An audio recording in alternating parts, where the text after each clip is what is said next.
Uganda, as a country, approximately uses 6.5 million liters of fuel per day.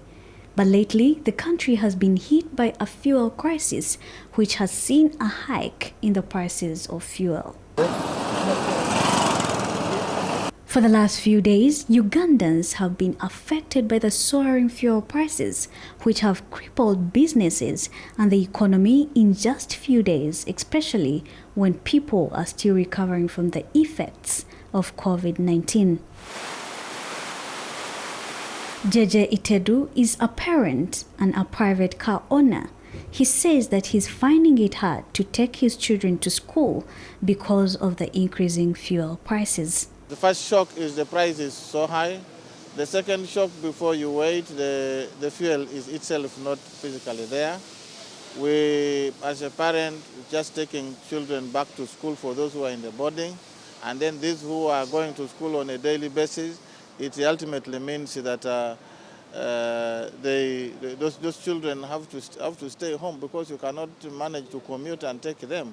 Although the president announced the return of public transport and normal operations in his New Year's Eve message, some of the passengers we spoke to say that the hike in fuel prices has greatly affected them. A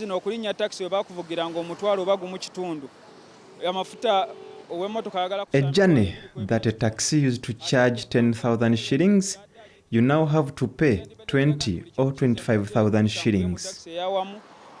social distance At City Oil Nakawa, the petrol is sold at 5,000 shillings, and according to Herbert Bashasha, the corporate sales manager of City Oil, says they have not faced any shortage in any of their outlets. As City Oil, I don't think we've had a big impact. Why? Because we really plan ahead. Bashasha says despite the challenges, they have tried to maintain the price at a reasonable rate. From like November, December, if you tracked the fuel prices, maybe it was 4,980. So because of this short crisis, we're at 5,000. Dr. Fred Muhumuza, an economist, says the fuel crisis will be short-lived. Disruption of people's way of doing business. We know it won't last that long. That's why we will not see long-term impacts of this. But they are going to be mainly the short-term impacts, like the journey one wanted to make, the money that one had planned to use for another purpose, but now you have to use it to buy fuel.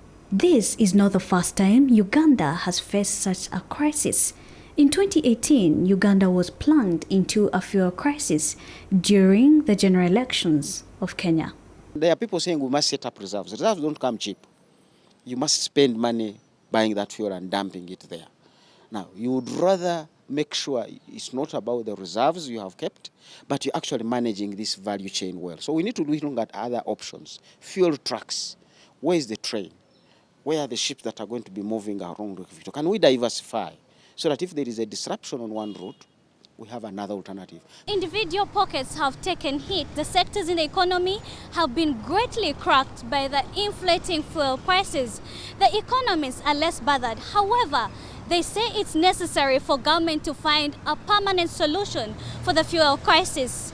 Eve Masawi, CTV, PM Edition.